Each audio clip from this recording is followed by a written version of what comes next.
The Golden Legend is a collection of hagiographies by Jacobus de Voragine that became a late medieval bestseller. More than 1,000 manuscripts of the text have survived. It was likely compiled around the year 1260, although the text was added to over the centuries.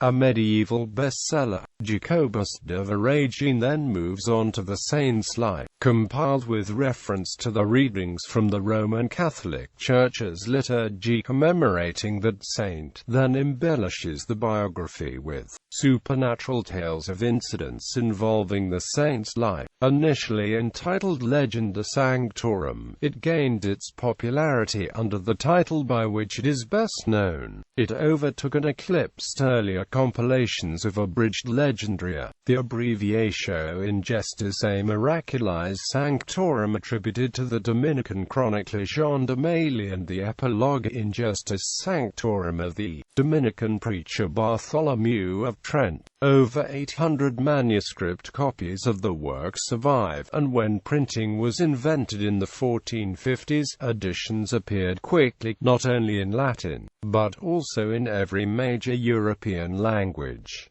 Among incunabula printed before 1501, Legenda Aurea was printed in more editions than the Bible. It was one of the first books William Caxton printed in the English language. Caxton's version appeared in 1483 and his translation was reprinted, reaching a 9th edition in 1527. In 1900, the Caxton version was translated by Frederick Startragellus, and published in 7 volumes. De Voragine's original was translated into French around the same time by Théodore de Wiselois.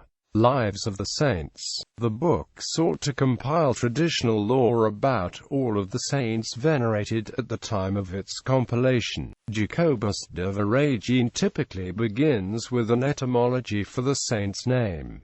An example shows his method. Sylvester is said of Sala Sol, which is light, and of Terra the earth, as who saith the light of the earth, that is of the church. Or Sylvester is said of Silvers and of Trans, that is to say he was drawing wild men and hardened to the faith. Or as it is said in Glossario, Sylvester is to say green, that is to wit green in contemplation of heavenly things, and a toiler in labouring himself. He was umbris shadowus, that is to say he was cold and refrigid from all concupiscence of the flesh, full of boughs among the trees of heaven. As a Latin author, Jacobus de Voragine must have known that Sylvester, a relatively common Latin name, simply meant from the forest. The correct derivation is alluded to in the text, but set out in parallel to fanciful ones that lexicographers would consider quite wide of the mark.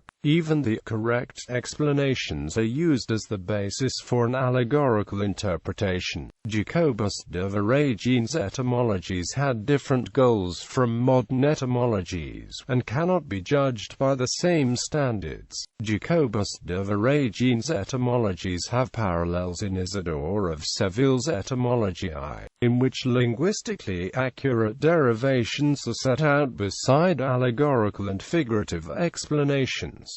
Medieval view of Mohammed. The chapter St. Pelagius Pope and the history of the Lombards begins with the story of St. Pelagius, then proceeds to touch upon events surrounding the origin and history of the Lombards in Europe leading up to the 7th century when the story of Mohammed begins. The story then goes on to describe Mohammed as a false prophet and sorcerer, detailing his early life and travels as a merchant through his marriage to the widow Cardia, and goes on to suggest his visions came as a result of epileptic seizures and the interventions of a renegade Nestorian monk named Sergius.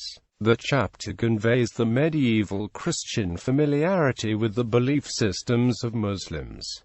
Miracle tales of relics. Many of the stories also conclude with miracle tales and similar wonder lore from accounts of those who called upon that saint for aid or used the saint's relics. Such a tale is told of St. Agatha. Jacobus de Voragine has pagans in Catania repairing to the relics of St. Agatha to supernaturally repel an eruption of Mount Etna, and to prove that she had prayed for the salvation of the country. At the beginning of February, the year after her martyrdom, there arose a great fire, and came from the mountain toward the city of Catania, and burnt the earth and stones. It was so fervent.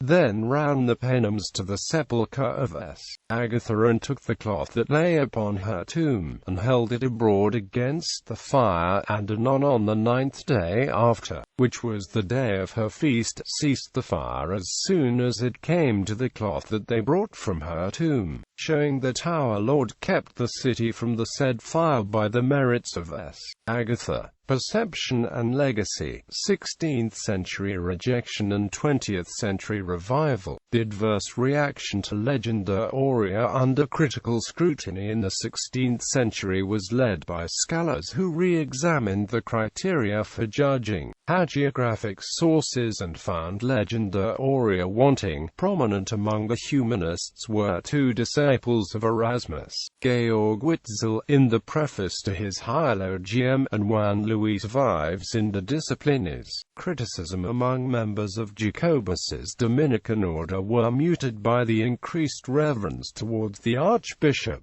which culminated in his beatification in 1815.